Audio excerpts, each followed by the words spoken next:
இவ்வளோ ஹைட்டாக வளர்ந்துருக்காங்க. ஆனால் என்ன மரமா, என்ன செடின்னு எங்களால் கண்டுபிடிக்க முடியல.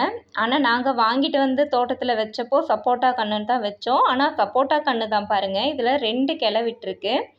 2 கிளையில ஒரு கிளையில ஃபுல்லாக வந்து சப்போட்டா.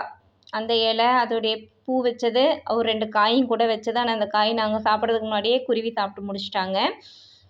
இப்போ வந்து நிறைய பூ பிஞ்சு வந்து பூ விட்டுருக்கு பாருங்களேன், நான் காட்டுறேன். இங்கே பாருங்கள், சின்ன சின்ன பூ விட்டுருக்கு. எப்படி இந்த வருஷம் காய் வைக்கும்னு நினைக்கிறேன். ஆனால் இந்த பக்கம் வந்திருக்க மரம் வந்து அந்த கிளை வந்து எந்த மரத்துடையதுன்னு எங்களால் கண்டுபிடிக்க முடியல. நானும் தெரிஞ்சவங்ககிட்டையெல்லாம் எங்கள் தோட்டத்துக்கு யாராவது வந்தாங்கன்னா வேலைக்கு வரவங்ககிட்டையெல்லாம் கேட்டேன். அவங்களுக்கும் யாருக்கும் தெரியல. ஆனால் பாருங்கள், அது வந்து வேறு கலர். அந்த இலையுடைய கலரும் வேறு, அதோடைய தண்டுடைய அமைப்பும் வேறு. அதில் என்னமோ ஊசி ஊசியாக இருக்கிற மாதிரி இருக்குது அந்த கிளையெல்லாம் பார்த்தா. இலையுமே வித்தியாசமாக இருக்குது. ரொம்ப ஒரு மாதிரி இருக்குது. அது என்னன்னு எங்களை யாராலையுமே கண்டுபிடிக்க முடியல. யாருக்காவது இது என்ன கிளையா இருக்கும்னு தெரிஞ்சால் சொல்லுங்கள். ஆனால் இது வந்து ஒட்டுக்கன்று தான் வாங்கிட்டு வந்து வச்சோம்.